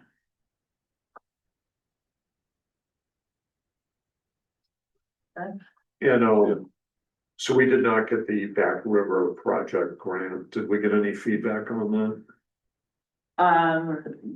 They said I think I copied you with the letter. They really didn't say much, thank you for your efforts, blah, blah, blah. We've had a lot of Yeah. applications. No specific. There was no specifics. I think, Sea Grant may dig into it a little more because Yeah, that's what. we I got a guess I grant was for the looking grant writer. Right. I don't know. I mean, I don't Okay. think it's gonna be immediate. Okay. But we'll go through and we'll try again. Just to talk about, since we're on text. So the text relating to PA 25-1 for July 1st. We're in a little bit of a scramble, so the consultants got us ideas for text last week. But in order for us to have a public hearing and get it adopted by July 1. We pretty much have to schedule the public hearing now and get it to you. And what is this for? This is, remember, the housing bills, remember, Megan came and talked to us and some of us attended that Robinson Right. Halloran and Sage seminar with Tyke. Yes. This is the whole, the towns can pick either mixed use housing or middle housing. And we talked about going with the mixed use because it seemed consistent. And if we don't have regulations in place, we're pretty much vulnerable as of July 1st. To either of them. So we decided to go with the mixed use, since why reinvent the wheel? We're kind of going that route anyway. Right. We got, the consultant for Rivercog got us text, and I believe I told you I was concerned about getting it adopted in time. There is someone who called here looking to see if we had it in place yet, because I think they have a development you're not gonna be pleased with. And it kind of opens the door if we don't have the regulation in place by July 1st. So unfortunately, due to the time crunch, we need to get something on the books quickly, just to kind of protect ourselves. We can always go back and amend it, and I think with all the housing stuff, so it made the most sense to have the mixed use. And then the other thing is that you can have an overlay district, which is a map amendment. And it's a parking management district, so we would amend the map And you can have two zones up to 4% of the town. And the way that we were able to work it for the two zones, which would be contiguous, it pretty much would cover all our business zones. And we meet the 4%. So we had recommendations for the regulations, but what they wanted to do is they went through every section of the regulations and started amending them. And as I started kind of putting it into our format, I looked at it and I said, well, wait a minute. The reason we have our parking regulations where it says single family, two family, multifamily, which corresponds with the definitions, is we did that to be consistent with the incentive housing statute and zoning statute. So if we change this, then it hurts the incentive housing. They also had some ideas to change our mixed use housing, which we have this grant to make that. So the way that it works is you can have for the mixed use, and it's not from 2 to 9 units. So they said, well, we'd apply that to Main Street and use the existing mixed use housing zone. And then we take the incentive housing zone and do the 10 or more units. So I'm looking at it, I said, well, it's not consistent with incentive housing, and there was a suggestion. Some of it just didn't make sense, and I don't think they understood incentive housing, so I put it all together and had a number of comments into kind of our format. Then I met with our attorney yesterday afternoon, and I said, you know, first of all, there's a possibility if it happened today, they could, right now it's a choice of mixed use or middle. Did you hear anything today? It's last day of session, so we'll know. So we'll know by We'll know midnight. tomorrow, yeah. So potentially what could happen by midnight, instead of the town having to choose mixed use or middle, we may be required to have regulations for both, and then we get an extension. It eliminates parking requirements. I think it was 16. 16 units or less. It pretty much eliminates, so you don't have to have parking anymore. And then it eliminates the special exception. Remember this discussion about the summary review process? So Matt and I went through this, and some of the things, and they were very thorough with the comments. And I said to him, I don't agree with, that I don't agree with, that's gonna cause a problem with this regulation. So I said, well, what if we go through and make our own section just to address all of them? So rather than change every parking regulation in the book, change all the regulations that we have in place. So he's gonna look at it tomorrow.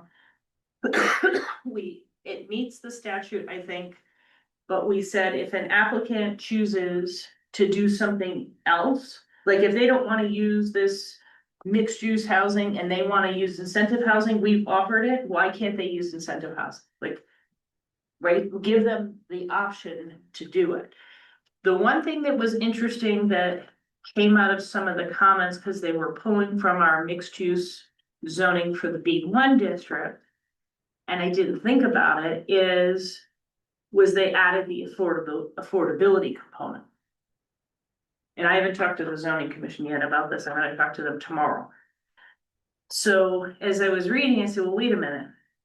What if we go through, we mirror these regulations, like we have the mixed use housing to keep commercial on the first floor, you can have a second building, all that.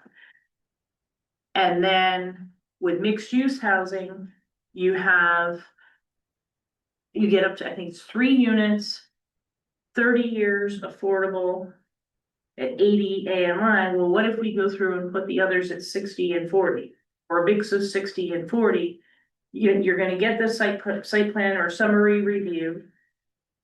You know, some towns are putting increased setbacks and things like that. I don't think anybody has a problem with our underlying setbacks if the problem is the housing we're getting isn't affordable, and maybe we add that to it. So by have, like, if they put in affordable, those, based on it goes to summer review, otherwise they're. Well, no. Is that like the incentive for them to? No, it's not an incentive. So we're getting the mixed use housing, mixed use middle housing regulation. So from 2 to 9 and then 10 and over. But there's nothing saying we can't put an affordability component in it, so why wouldn't we wanna put an affordability component in it? We could say we want 40 years at 60% AMI for X amount of units. You know, for the median income of the county. And then do the other mix of 60 and 40 if you go 10 and over. I don't know, I just kinda, that's. It's a lot of numbers. But I guess the thing is, if we can ask for more affordable housing. Or deed restricted units, why wouldn't we put it in to the regulations? Some towns are putting setbacks, they're putting all of this, leave it all alone, give us more units, right? Isn't that? You know, the purpose, Yeah.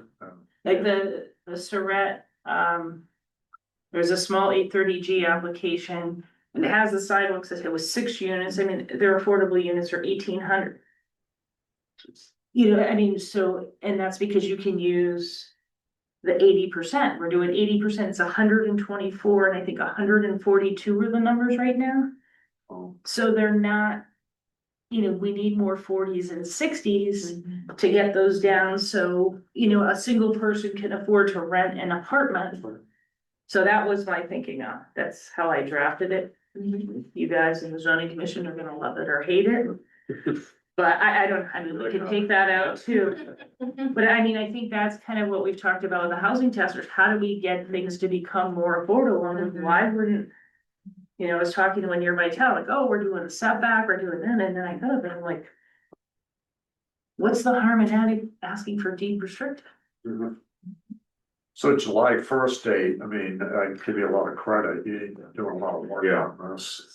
It's very aggressive. I thought when we talked about it, it was gonna be pushed off. What did you say? Well, yeah, I guess there's a couple of sections that had to be in place. With the But extended. there has to have the place like by this July date, then there's the other like the 2-year plan, which is the whole, that's the Yeah. next like actual affordability. Sorry. plan. So you have 169 towns in Connecticut all striving Well, for the July here's the 1st date. problem. Some towns are scrambling and some aren't. The wolves are circling here. I was talking to Clinton, the wolves are circling over there. The town planner in Clinton and I were talking, I said, okay. She has someone who may, you know, understands how this is gonna work and if we're gonna be vulnerable. And when the region and IMAG went into this, they didn't really understand the 35-day mandatory referral, so. We have to, before we schedule a public hearing, have 35 days before the date of the public hearing to send out certain referrals. Well, if you do the math right now, there's 30 days in June. Then once you make the decision, you have to advertise it and put it in the newspaper for July 1st. Well, you start going backwards, so they sent an email saying, well, you know, we wanna meet in the next few weeks to talk about and see what you think on the text, and I said, we're going through, we're modifying, we're going forward. We have to, Cause if we don't have it in place by 7/1, then basically the developers, it's they all, don't really have any say at that point. right, So like the 30G, but is it even more than that, or just that the developers can basically. it opens up every commercial Like, yeah, business that's zone. Or, you know, so every second floor it opens up for new construction, so it could be residential. So at least we can say, you know, we really don't want storefronts like we do in the mixed use, and that's why I'm on, we don't want storefronts on any of these business districts to have somebody sitting in a big window and their apartment. You know, we want to try to have the entries in the back, we want to kind of keep that commercial feel, because it could have a huge impact from an economic development perspective. Even though it could have some positives for promoting more housing. So is Clinton gonna have their plan by July 1? Clinton's doing the same thing we are. I sent him an email and I said, you know, I appreciate it. I can meet with you on Monday. But by Monday, I hope to have a legal notice and a text amendment referred out. Because there's just not enough time. Is that Abby? Yeah, Good. yeah, I met with Abby in Westbrook on something else and she had mentioned something about it. And then I called her, I said, did you get it? And then she goes, oh no, we're We're doing So the you're same doing- thing you are. So you're doing this, then like the I'm a consultant, are they still doing their revision? No, the IMID consultant, they went through all the regs Okay. and they came up with some ideas. No, they wanna go through and meet with the boards and commissions and have discussion. We don't have the Right, time. like, are they still doing that, or is it because we don't have the time? We're just not gonna worry about We're that. pretty much saying we're not doing that because by the time we do that, we're gonna have 10 applications in front of us in July. So really, right now, we're in a very tight window to even get this adopted by July 1. And that's just to basically get the bare minimum in there so that we have something on July 1. And I think we Fix all that. kind of understand the mixed use. If this bill she's looking for goes through, the text in there says, right now it says we have to do mixed use or middle housing. Is it, do you know the name of the bill? I have Is it the- upstairs. Well, Concerning tier deed restrictions? there's a whole bunch of it. I know. There's another one too that would reduce lot size to like 5,000. Another one opens up industrial zones for housing. So I mean, I might as well just go home. I mean, it's just like, do what you want. No. So, you know, and this is really what it is. So if it goes through, depending on if it goes through and it becomes and, then we're gonna have to address the and. It'll buy us more time, but why are we gonna kind of keep pushing this off? The other thing is, it would also be nice to figure out when we write this, to have at least the mixed use housing study back to see what we find from that. And, excuse me, I'm meeting with CMDA. Because I guess they did hire SLR as a consultant, but I guess they're going through to the towns that were, what, the 14 towns. And they're interviewing the planners for, about zoning regulations and that. Now I'm sure, you know, this whole thing going on is gonna put a total curveball into that, so they're doing that and not having SLR do it. And then I think SLR will get involved, but we're a little bit different because we have the other study. So that's happening this week or next week. Then what else do I have for you? CMD subdivision, we talked regulations, coastal site plan, we talked about. Your next meeting, I wanted to keep it just to the report of findings, but I think we're gonna have the PA 25-1 text that we just talked about as a referral. And you sent out the housing report this afternoon, right? So, I mean, Housing, the. Well, it's sent it out like a week or so. Yeah, a week ago. Dennis commented. Yeah, okay, that's what I saw today. so, so at least you got a head start. Bob Friedman sent a whole bunch of comments too, so if you have comments, I can get them to Zoe, you know, in advance, and at least, you know, we could kind of minimize, not that we don't want to have a discussion, but it might want that. Then we can try to move it along a little bit. Yes, we'll see that definitely, but we may see, And now we have the incentive housing zoning. which kind of fits with the housing task force theme. of the meeting, so. So the first two would be the incentive housing. I think we do the incentive housing review with Ed first. Then the text for PA 25 and then get into the housing task force. I just don't want to see us kind of kick that down the road because, you know, we finally got there, so whatever you want to send me in advance, I'll get to them. Did you get Bob Friedman's comments on? I did not. Yeah, is that I something think- you could send out so we don't Yeah. duplicate it? I mean, he has good comments. Yeah, he has great comments, But I may feed. I think off he might have, his. Okay, thank you. he had some, it was, he liked the format, he liked that we talked about, that we didn't say put in sewers, we talked about soils problems, not kind of, you know, encouraging one way or the other. Okay. Yeah, if it's easy to forward it, you know. no, it do definitely immediately. is, what was it?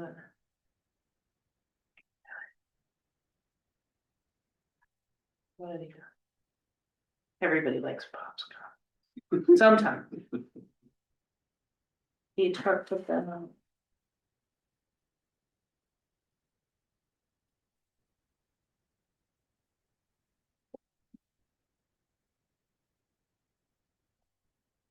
It's gonna be harder for me to find out. He kind of liked the general idea, the general format. It kind of, I mean, I think it does, for those of you who've read it, and it shows where we started, how we evolved, where we got. It talks a little bit about this, it talks about, you know what I mean, it's Well, like Titus, is it Teich or Teich? Tyche. Teich Consultants, I mean, they're very good at this. Yeah. Yeah. So what I did was I pretty much took everything that I put together, I went through all your actions, took your comments and said. Yeah, they get really good. Yeah. Relatively brief, please. So, That was good. Yeah. It's a good initiative. so I think that's all I have for you, unless you have something for me, but there's way too much going on. So I figure, yeah, our next meeting, we got plenty to do. I don't know if we're gonna get anything else in. The other, Nice, we might have this Caravana come back too. there's, That's the assumption. he asked for the next meeting, for an extension. And they're going to the zoning commission on June 1st. And I also, incentive housing zone, another housing thing going on. Is remember how we talked about trying to expand the incentive housing zone back to the larger Ferry Road? So I did. Meet at least twice with the Department of Housing. And I got some feedback from the incentive housing zone, been a coordinator right now.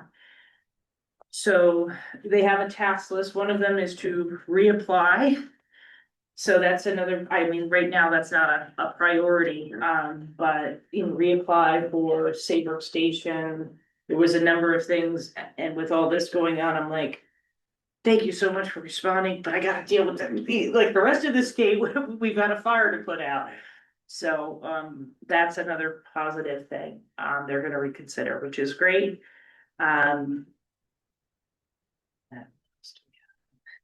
June. I'm hoping in June, two things. I've been having a hard time getting the scheduling together. The Chapman Chalker outreach.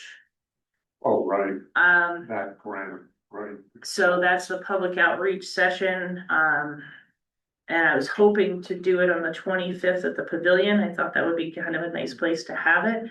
25th I haven't heard back from Woods Hole Group. So you don't need to get into it. Don't put it in 25th there. of May, June, June, but I don't have the confirmation. right, okay. And I'm also working with the second phase of the WSP grant. One of the things that kind of threw Jacobson for a loophole as well as us. This is Is for that Main Street, this is Main Street. For the soils data, many of the files got shipped out when they went to pull them because we're scanning them. Oh. So that put a little loophole into it, and then some of them didn't have the data, so that put a little bit of a delay. It was unexpected on that. about Whole Foods. Whole Foods, I talk to the health department regularly, and they have not spoken with them or received a application. Okay, so it's It's just still, in limbo, yeah. that's something I get those questions about. And the Beard Lumber is going out of business. So Beard was bought by Rings End. I think it was strategic, just, it's not gonna reopen as Rings End. All I've heard is that it's some subsidiary company of Rings End. May do something with it, but we haven't been approached, but Like it's, a real estate subsidiary that just owns the property. I don't know the details. I read the general email that every Beard and Rings End customer got, because I'm actually, Cause that would be Ryan. I was a frequent visitor. Transit-oriented development piece of property there. Well, the one thing is that it's industrially zoned. Right. I know Lynette and, the Historic District Commission, they're concerned with somebody trying to come in and take the front buildings down. But I really don't know who to contact. I think it's just too early. I mean, Right. they closed last week. I think the closing was this Monday. I don't even know if it actually closed. But I did go down to Beard and, talk to the owner a little bit. Yeah, that piece of property, then you have that. I don't know what it was, antique shop next to the Subway shop, that had a sale. Then you get the Subway shop and the mattress place, that whole area is just prime for, Yeah, and it's all redevelopment. Well, the antique, even next to CVS, you know. the Yeah, antique that little store, triangle. The antique store, the dry cleaners. there's no parking. There's no parking for it, and if they start changing the use, so different people, you know, somebody's like, oh, I'm gonna go open a sub shop, and I'm like, your parking's all in the right of way, the. Subway folks, I don't think are gonna grant them an easement, so they're kind of, they're cornered in, that's the biggest issue there, there's no land and no parking. And most of the parking's in the right of way. But you're right, it is kind of a prime Yeah, it's like area. right in the middle of Old Saybrook. Yeah. Okay, looking for a Close to motion, transit. I think so, yeah. motion to adjourn. Wait a second. Second by Aaron, all in favor? Aye. Aye. All right, motion carries.